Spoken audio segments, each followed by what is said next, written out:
They were doing a service, an oil change on this Mercedes diesel, and they have these adapters that screw right in the oil tank.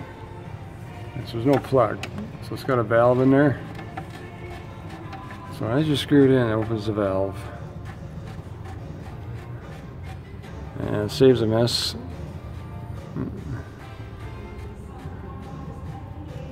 It's convenient. See, once I tighten it up, there's a little spring valve in there. That's nice. See? And you can take your oil sample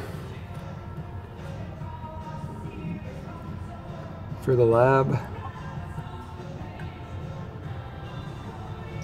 and helps keep things clean and no mess, no fuss.